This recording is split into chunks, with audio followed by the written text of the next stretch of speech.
Okay, welcome everybody. Just going to make some opening comments and then over to the floor. Yeah, welcome. Obviously the squad announcements, well, two really squad announcements. First the EPS squads and obviously the revisions to those prior to the Six Nations. We made a decision to announce the replacements early, mainly to help everyone in the clubs, the players, obviously you guys understand where we're at. We've got 8 injuries in the senior squad, which is quite a significant number, but obviously it creates a great opportunity for some younger players, some other players to get some opportunities now as we head into the preparations for the France game. 20 months away from the World Cup, 20 games to go, so we see it as the right time. And there's 2 rounds of Europe, so things still may change, obviously, over the course of the next couple of weeks. We'll announce a revised squad and a Saxons squad next Friday. Obviously, just to summarise, one change in the senior squad, George Ford coming in for Toby Flood. Obviously, disappointed that Toby's chosen to play next season in France, but it's a decision we all respect. I spoke to him a couple of times and tried to encourage him to stay at Leicester, but he's made that decision, we respect that, but obviously it's a great opportunity for George to come in. We've also got some exciting selections in the Saxons with Dave Hughes coming in, Sam Dickinson. So we're looking forward to see how they go, and that game against Ireland at Gloucester will be excellent for us. So it's not easy managing all the dynamics, but great to with the clubs and the directors of rugby, and 2 weeks to go. So we'll see where we end up. Stuart, perhaps we can talk about George Ford in just a moment. Perhaps it'd be fitting though to talk about Toby Flood. He's been some servant for his country down the years.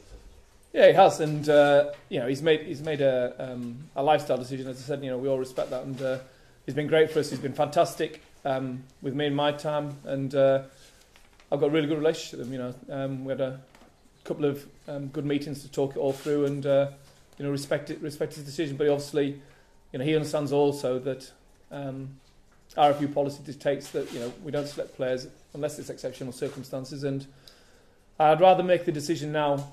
At this point, 20 months out from a World Cup, and give someone like Stephen Marler or George Ford an opportunity to trim the squad to see what they can do as we get closer, because clearly next season Toby will be unavailable. So why George Ford at 20 years of age? As you say, there was Marler, there's lots of competition in that particular department. Why Ford? I just think, obviously, he had a great game at the weekend, but that was a sort of the tipping point really in terms of his performance. I felt his maturity in that game was excellent, and we've known about him for a long time. He's been on the pathway for a long time. He's had great development when he was at Leicester. He's obviously gone to Bath and had regular game time now, and I think it's the right time to bring him in to see what he can do at a higher level. He's coming into the squad first and foremost, so his opportunity now is to try and push his place for the team.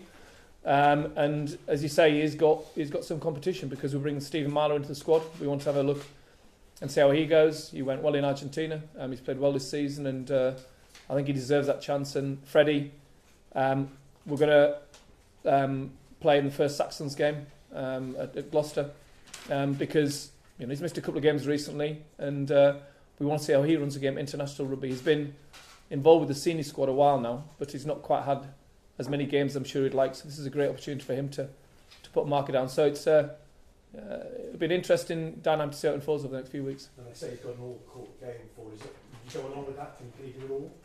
Seemingly? Yeah, I mean, he's like any young player. There's areas of the game he's working on all the time. But his tactical kicking game's been excellent. He's got a great running game. He beats defenders. He defends well, and he's a good goal kicker, as he showed at the weekend. So, I spoke to his dad the other day. I was down at the club and a good chat with the coaches there, and the senior players, and I guess people I respect at the club who I've spoken to. They have a huge amount of respect for his game understanding, but also his maturity as a young player. And I think, as I said, 20 months out from a World Cup, it's the time's right to bring him into the squad, and the next job for him is to impress to get in the team. Yeah, how close is he to perhaps the first cap in the Six Nations? Well, I mean, there's been lots of occasions in the last 2 years where players who've been on the outside have suddenly come in and pressed their opportunity, and Maka Vunipola ended up becoming a British Lion by the end of last season. Joe Launchbury came in and had a fantastic Six Nations. Owen Farrell's got the shirt at the moment, and he's playing exceptionally well for Saracens. So that's his first objective. But knowing George as I do, he'll prioritise Bath for the next couple of weeks, and then he'll come in and put his best foot forward. And long term, you say Owen Farrell's playing at 10 of course he is, but he's played at 12 outside forward, hasn't he, in the past at under-20s level with to great success. Was that something that could happen long term with you? Again, you'd never say never. I mean, we see Owen as a 10 primarily for us. He's played 12 for Saracens as well outside Charlie Hodgson. But going into this Six Nations, we very much see Owen as a 10, and we've got the likes of Billy Twelvetrees and Carl Eastman in our squad who fill that role very well. And it's equally exciting also to bring Luther in now. Obviously injury to Manu, but I think Luther deserves this opportunity. And also great news to actually have a player back from injury rather than lose one to injury. So Brad Barrett's return is like having a new player back in. So excited about the centres, but also the wingers as well. Some exciting talent there. And among that talent, Anthony Watson. I mean, you've had your eye on him for a while. He's pretty special too, isn't he?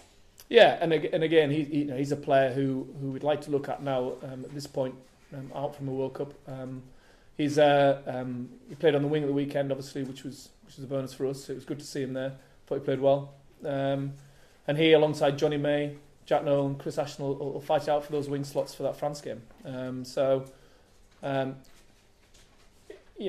Unfortunately, injuries to Marland and Christian have meant they can't be available for the start. Marland hopefully will come back, probably for the third Six Nations game.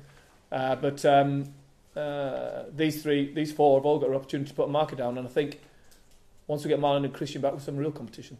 Finally, for me, I mean, with 20 games to go, as it only is to the opening match in the pool stages of that World Cup, I mean, a bit of a balancing act for you good self now, is there? Not between bringing in fresh faces and sticking with what you've got. You want that core group of players to have as much test experience by the time they get to that World Cup. I guess you've got to make up the numbers, and if people are playing out of their skins, they're going to get recognised. Yeah, and I think we've always found a way to create opportunities for those that are playing well. I think our stability in selection has been reflected in the EPS squad having only one change, and that's probably through Toby going. So, I do think we've got the right group of players now as we build towards the World Cup. But injuries, as often, dictate opportunities and create opportunities, and some lads have got some great opportunities. But I'm looking to our established players now who've been through the QBEs, been through last year's Six Nations to step up and take a lead now. This Six Nations, it's a tough start, France away, and we need to get all our energy focused onto that. Stuart, you've got 11 players who are under the age of 24. Did you imagine 2 years ago that 18 months from a World Cup you would have that amount of youth in this squad? Not really. It wasn't part of the master plan, to be honest. But actually, I think the players who've been picked who are under 24 are the players who are in form and deserve the opportunity. So the likes of Billy Vunipola or Owen Farrell or Joe Marler or Maka Vunipola, these guys, the quality players and they're playing well in the Premiership, and that's going to be the criteria for selection. The fact that they're young actually is a really positive thing, I think, for England rugby. I think for us as a country, as we build a team for the World Cup, but also way beyond the World Cup, I think we're in good hands in that regard. But it doesn't count for much, if you don't win consistently. And, we need to make sure we go to France and make sure we put in a performance that gives us that win in the starting game. And with that France game in mind, in a couple of weeks' time, somewhere like the wing positions is somewhere that there's a lot of contention, and Chris Ashton could be on one side, but then you've got the likes of Jack Noel and Johnny May as well. Jack Noel winning the LV Breakthrough Player Award last season, so it's quite a rise for players like him.